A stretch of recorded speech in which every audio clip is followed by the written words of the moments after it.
ہم آپ کو عنقریب ٹرانسجینڈر ایکٹ کے خلاف احتجاج کی کال دینے والے ہیں. آپ اس احتجاج میں شریک ہوں گے؟ دفاع شرائع اللہ کی احتجاج میں شریک ہوں گے؟ دفاع حرمین شریفین کے لیے شریک ہوں گے؟ دفاع ختم نبوت کے لیے شریک ہوں گے؟ غربت رسول کی جنگ لڑنا پڑی لڑیں گے انشاءاللہ. کہ ہم کہنے کو اہل حدیث ہیں، ہم اہل حدیث ہیں، ہم نبی کی ذات کو مانتے ہیں، ہم نبی کی بات کو مانتے ہیں. یہ اعزاز کی بات ہے، یہ فخر کی بات ہے. میں بھی یہ بات کہتا ہوں، لیکن ہمارے عقیدے میں ایک کمزوری پیدا ہو چکی ہے. وہ کیا ہے؟ رسول اللہ صلی اللہ علیہ وسلم نے فرمایا تھا کہ بنی اسرائیل کے انبیاء ان کے سیاسی وارث ہوا کرتے تھے. ایک نبی جاتا تھا، سیاست کا لیڈر بھی، وارث بھی نبی ہوا کرتا تھا. میری امت میں نبی تو نہیں آئیں گے، لیکن میری امت کے اندر علماء آئیں گے جو کس کے وارث ہوں گے؟ نبی کے وارث ہوں گے. کس کے وارث ہوں گے؟ میرے بھائیوں، عجیب معاشرے کے اندر سیکولرزم کا، کیپٹلزم کی یہ لگار ہے. ہم منبر رسول کے اوپر بیٹھ کے علماء سیاست کی بات کریں. قاعدہ مولوی مسجد میں سیاست کر رہا ہے، مولوی مسجد میں سیاست کر رہا ہے، مولوی مسجد میں سیاست کر رہا ہے. سیاست کس کو کرنی چاہیے؟ چور کو کرنی چاہیے، لٹیرے کو کرنی چاہیے، وڈیرے کو کرنی چاہیے، جگیردار کو کرنی چاہیے. یہ کہاں کا فلسفہ ہے؟ اور کبھی غور کیا ہے؟ ایک مسجد کا عام مولوی بھی ہو، وہ سارے نمازیوں کے کہاں کھڑا ہوتا ہے؟ آگے کھڑا ہوتا ہے. علماء رہنما بننے کے لیے آئے، رہبر بننے کے لیے آئے، پیشوا بننے کے لیے آئے. آج ہم نے علماء کو رسول اللہ کے سیاست کا وارث نہیں سمجھا، بلکہ اگر میں یوں کہوں کہ اہل حدیث ہونے کے باوجود ہم نے رسول اللہ کو صرف مسجد کا امام تو مانا ہے، بازار کا امام نہیں مانا. مسجد کا امام تو مانا ہے، ریاست کا امام نہیں مانا. مسجد کا امام تو مانا ہے، عدالت و سیاست کا امام نہیں مانا. تو یہ بات حق ہے اور جائز ہے.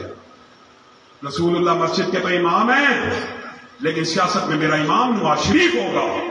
رسول اللہ مسجد کے تو امام ہے، سیاست میں میرا امام عمران خان ہوگا. رسول اللہ مسجد کے تو امام ہے، سیاست میں امام کرداری ہوگا.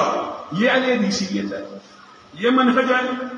اگر رسول اللہ مسجد کے مصلی کے امام ہیں اور اگر مصلی اور منبر کے وارث علماء ہیں، تو کیا ریاست رسول اور تخت رسول کے وارث علماء نہیں ہیں؟ جس طرح منبر رسول کا وارث عالم ہے، اسی طرح تخت رسول کا بھی وارث عالم ہے. اور اس بات کو خود رسول اللہ صلی اللہ علیہ وسلم نے ابو بکر کو مصلی امامت کے اوپر کھڑے کر کے اور ریاست کے امام کے طور پہ نامزد کر کے ثابت کر دیا. رسول اللہ نے حضرت ابو بکر کو کیا صرف مصلی کا امام بنایا تھا کہ ریاست کا امام بھی بنایا، سیاست کا امام بھی بنایا. عمر کو، عثمان کو، علی کو، جب تک خلفاء بادشاہ. آپ نے مغلوں کے بارے میں بڑی باتیں سنی ہیں. آپ کو یہ ظاہر ہے بڑے فقیر کا ایک ماحول ہے، مغل بادشاہوں کے خلاف یہاں پہ آپ کو زیادہ لٹریچر ملے گا، لیکن صحیح اسناد سے یہ بات ثابت ہے. جیسے بھی تھے، جو بھی تھے، ان کی وکالت کرنا مقصود نہیں ہے، لیکن جب جمعے کا خطبہ آتا تھا خود خطبہ دیا کرتے تھے. جب فجر کی اذان ہوتی تھی خود نمازوں کو بڑھایا کرتے تھے. مسلمان اس وقت تک غالب رہے جب ان کے حکمرانوں میں جمعہ پڑھانے کی صلاحیت، جب ان کے حکمرانوں میں نمازیں پڑھانے کی صلاحیت باقی رہی. آج خاص طور پہ پنجاب کے اندر عجیب مغالطہ ڈال دیا گیا. پنجاب کے نوجوان منبر رسول کے اوپر بھی چور نہیں کھڑا ہونا چاہیے. ایمانداری سے بتاؤ، تمہاری مسجد کے اندر کوئی کرپٹ مولوی ہو، خدا نہ خواستہ شرابی اور زانی برداشت کرتے ہو؟ نہیں. اللہ کا شکر ہے منبر سب سے زیادہ آج بھی پاک ہے کہ یہ رسول اللہ کا منبر ہے. یہاں پہ شرابی نہیں ہونا چاہیے، یہاں پہ زانی نہیں ہونا چاہیے. لیکن جو تخت رسول ہے اس کے اوپر شرابی بھی ہو، زانی بھی ہو، بدکار بھی ہو، ووٹ پھر اسی کا، نوٹ پھر اسی کے لیے، سپورٹ پھر اسی کے لیے. یہ کیا فلسفہ ہے؟ او خدا را، تحریک دفاع اسلام و پاکستان کو بنانے کا مقصد کسی جماعت کو توڑنا نہیں ہے. اور ابھی انہوں نے میرا جماعتی عہدہ بھی بیان کیا، کسی جماعت کے خلاف نہیں بنی، بلکہ یہ جماعت کے اندر افراد کو لانے کے لیے بنی ہے. آج جماعتوں کے ساتھ کتنے افراد منسلک ہیں؟ ذرا درد دل سے سوچ کے بتاؤ. سب سے بڑی جماعت بھی ہے، ان کے ساتھ کتنے لوگ ہیں؟ ہمارا دکھ کی بات ہے لیکن کہنا پڑتی ہے جگانے کے لیے. پورے پاکستان کے اندر ایک حلقہ ایسا نہیں ہے انتہا حلقہ جہاں سے آپ اپنی قوت بازو کے تحت الیکشن جیت سکے. نہیں ہے. اسلام پسندوں کی بات کیا کروں؟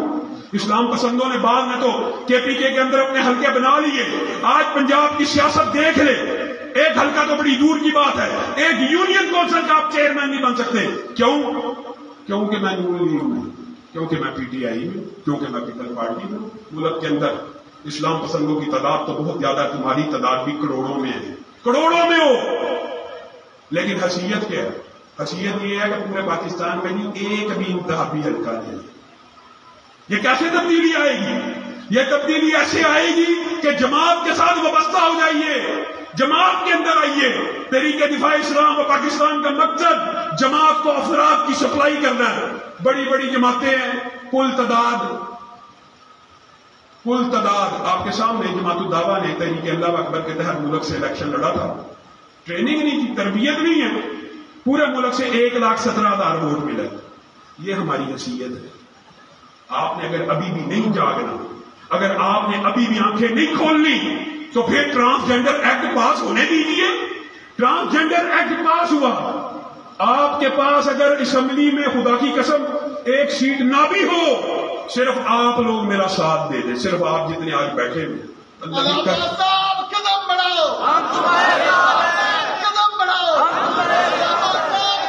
اگر آپ ہمارا ساتھ دے دیں تو ہم اسٹریٹ پاور کے ذریعے, صرف علامہ شہید کی بات آپ کو یاد ہے, اس وقت شریعت بل جس کے اندر ایک خاص اینگل کو ٹویسٹ کر کے نافذ کرنے کی بات ہوئی تھی, تو علامہ شہید نے آپ لوگوں کو بیدار کر کے ایک بات کہی تھی, جاؤ کو چیلنج کر کے کہ جاؤ میرے ہوتے ہوئے اس بل کو منظور کر کے دکھا دو. اسمبلی میں ایک سیٹ موجود نہیں تھی, لیکن کسی کو جرأت نہیں ہوئی کہ اس بل کو منظور کر لے.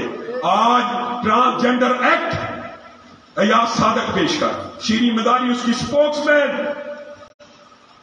اور نوید قمر اس کو پیش کرنے والا. ہم جنس پرستی کے فروغ کے لیے بل پیش ہو چکا. ایمانداری سے بتاؤ, آپ حضرت آصف صاحب سے بعد میں پوچھ لینا, آپ اس جرم میں شامل ہیں؟ اگر کسی نے نون لیگ کو ووٹ دیا, کسی نے پی ٹی آئی کو دیا, کسی نے زرداری کو دیا ہوا ہے, تو وہ یہ ٹرانسجینڈر بل جو منظور خلاف شریعت ہوا ہے وہ اس گناہ میں شامل ہے, کیونکہ اس نے سپورٹ کی ہے, اس نے ووٹ دیا ہے, اس نے نوٹ دیا ہے. اس کا ایک ہی حل, اپنا پریشر گروپ بنا لو, اپنی افرادی قوت مجتمع کر لو. بگڑے ہوئے قطرے ہو تو مل جاؤ کہ دریا نظر آئے, ذرے ہو تو مل جاؤ کہ صحرا نظر آئے. یہ زمین جب تلک نہ لیں گے ہم, اس سے اگتے رہیں گے یوں ہی غم. یہ بات یاد رکھنا, روٹی کپڑا مکان ہم دیں گے, اہل محنت کو شان ہم دیں گے, اس فضا کو مٹائیں گے ہم ہی, فصل گل لے کے آئیں گے ہم ہی. لیکن آپ لوگوں کے ساتھ سے, آپ لوگوں کی اگر میرے ساتھ مل جائیں, عوام ساری کی ساری اگر دین پسندوں اسلام پسندوں کے ساتھ مل جائے, تو اللہ کے فضل سے کسی کو جرأت نہیں ہے ٹرانسجینڈر ایکٹ منظور کرے. ہم آپ کو عنقریب ٹرانسجینڈر ایکٹ کے خلاف احتجاج کی کال دینے والے ہیں. آپ اس احتجاج میں شریک ہوں گے, دفاع شعائر اللہ کی احتجاج میں شریک ہوں گے, دفاع حرمین شریفین کے لیے شریک ہوں گے, دفاع ختم نبوت کے لیے شریک ہوں گے, غربت رسول کی جنگ لڑنا پڑی لڑیں گے انشاءاللہ. پھر انہیں دل دے کے نکھاریں گے روح برگ غلام. ہم نے گلشن کے تحفظ کی قسم کھائی ہے. وآخر دعوانا ان الحمدللہ رب العالمین.